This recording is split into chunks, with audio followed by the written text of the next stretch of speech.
I always thought people were so cute when they have the little cheeks and they're like rosy, but mine are pretty plain. If I was gonna change one feature about my face, I would say that I would want fuller lips.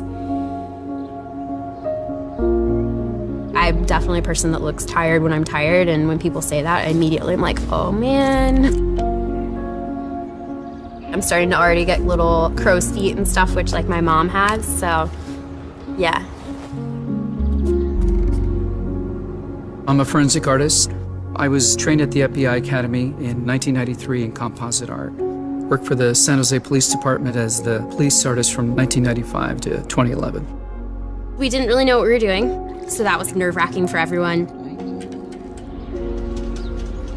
I showed up to a place I'd never been and walked into this big warehouse, and at the very end there was a guy with his back to me with a drafting board. I had a curtain separating me so that I don't see him. We'll begin. First of all, tell me about your hair. Brown, long, I guess a little bit past my shoulders. Your jaw. My mom told me I had a big jaw. Yeah, they're brown eyebrows, dark brown eyebrows. Okay. I didn't know what he was doing, but then I could tell after several questions that he was drawing me. Tell me about your chin. I guess I haven't really compared it to anyone else's chin, but especially when like I smile, I just feel like it kind of protrudes a little bit. What would be your most prominent feature? I kind of have a fat, rounder face. The older I've gotten, the more freckles I've gotten. You sort of realize, oh man, now I have to talk about myself and think about my looks. I'm 40, so I'm starting to get a little bit of the crow's feet thing going on. Once I get a sketch, I say thank you very much, and then they leave. I don't see them. I still didn't know.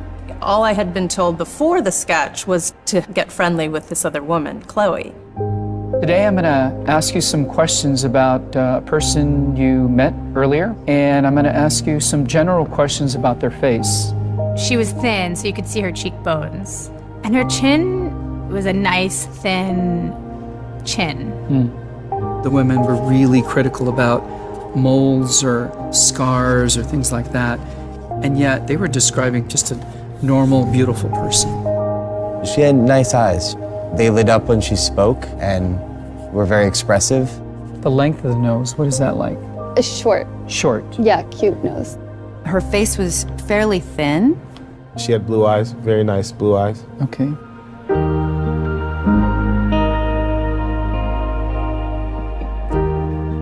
So here we go. So this is your self-described image. And then somebody else described you and I did this sketch.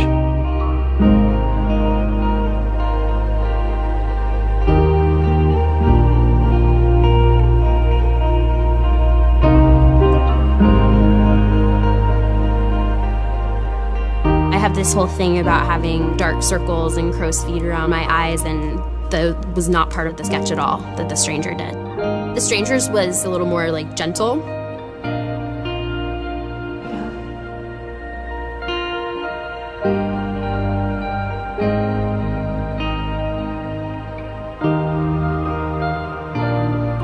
It's pretty different. Which is very strange.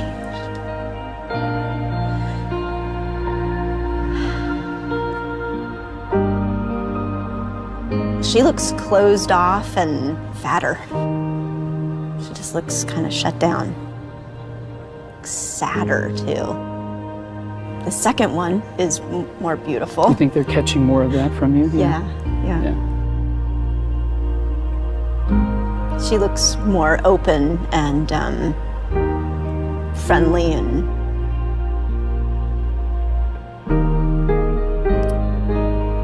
happy. I've come a long way in how I see myself, but I think I still have some way to go.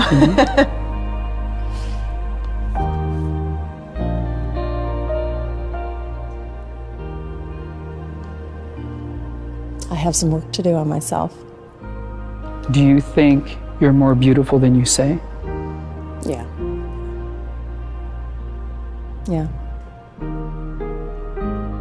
Chloe's perception was so clearly different. Her picture looked like somebody I thought I would want to talk to and be friends with, like a happy, light, much younger, much brighter person. It's troubling.